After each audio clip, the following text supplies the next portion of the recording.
Oh, yes, Mzansi, welcome back to your Feel Good Breakfast Show. It's Friday, so let's usher in something magical this weekend because the Springboks are back, baby. And they're going to be wanting to make a statement when they kick off their end-of-year tour against Japan at Wembley this weekend. And it's the first meeting between the two sides since their 2019 World Cup quarter-final. And the first time that Eddie Jones faces the Boks again as Japan coach since that famous 2015 Brighton upset. It still gives me shivers.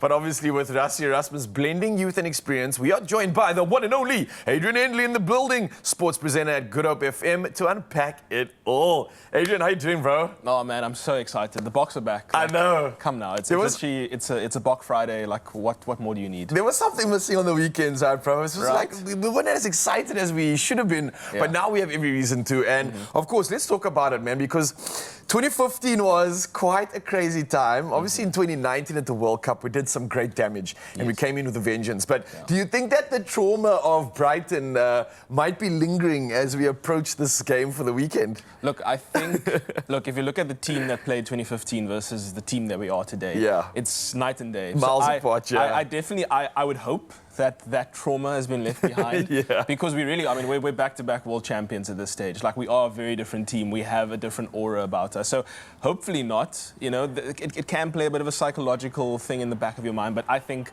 the way this team's playing at the moment, that's definitely long in the past. Absolutely, man. And you can definitely think that there hasn't been much change from our 2019 World Cup other than more intensity, more reflection, and more emphasis on players showing up. And speaking of players showing up for the first time, Rassie's brought in a 20-year-old debutant, Zachary Porton. That's exciting, bro, because this is a man, I think he's a prop, if I'm not mistaken. So he's coming in with big shoes to fill. I mean, as a youngster joining our tight five, it's quite intimidating, quite overwhelming. But have you seen much of his games? What are you expecting from this young lad? Yeah, look, I mean, he's been impressing for the Stormers, obviously, so far in the URC and a bit in the Currie Cup beforehand. Look, big pressure on him. This is the youngest prop to ever feature for the Springboks. And we haven't had many props coming into the ranks, so it's... I think because we've had such a good sort of like depth to our props for a while now, we haven't seen much youngsters coming in. But clearly, Rassie sees something in him, and I think this is the perfect opportunity for him to shine. I mean, he's playing with very experienced Oxenchair and Malcolm Marx alongside him. So this is sort of the perfect game for him to perform at because he has that support. But also, obviously, look, this is a Springbok debut that you're playing. It's still going to be a massive thing for him.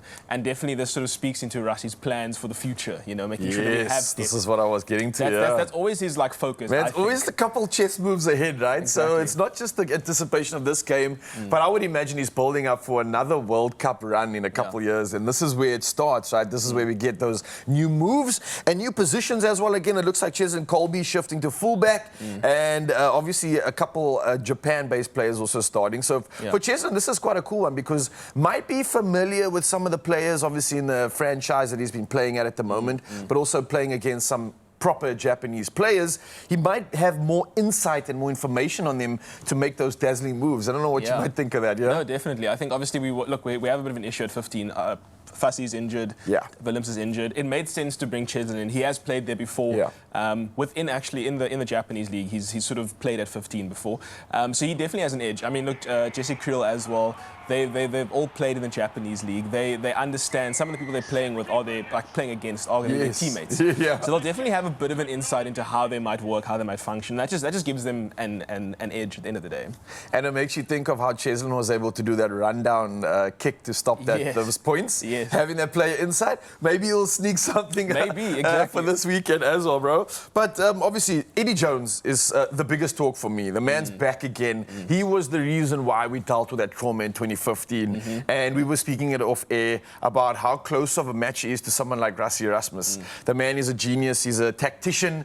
And he loves playing the warfare from that perspective. How do you think his impact is going to be on Japan and against us, knowing that he's got a bit of an edge and he's got that tactical advantage ahead of many other coaches? Yeah, I mean, look, he's like Rassie in the sense that the sort of game plan starts even before the players get on the pitch. I mean, in the press conferences building up to this match, he's already been saying, like, look, it's very obvious what the Springboks plan is. It's very obvious how they play, so we're going to try and counter that. Sort of immediately stating their game plan from the get-go. So already he's sort of been working on the mindset. And obviously, we've seen what happens if the Springboks are complacent. This should be a very easy game for them to win. We saw that in the URCG. Exactly. We saw it in the championship as well. So hopefully, if anyone could, inspire a very big upset, it would be Eddie Jones. He'll be speaking to his players and saying, look, we've done it before.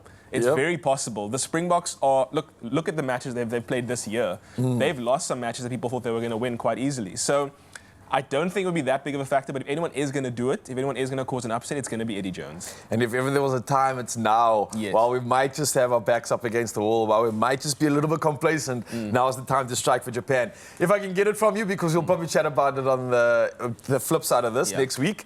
Score predictions, what are you thinking? Look, I think the Springboks should win. Japan do have a very good attack, and they've said they're going to try and count as much as they can. So I can see them scoring at least 1 or 2 tries.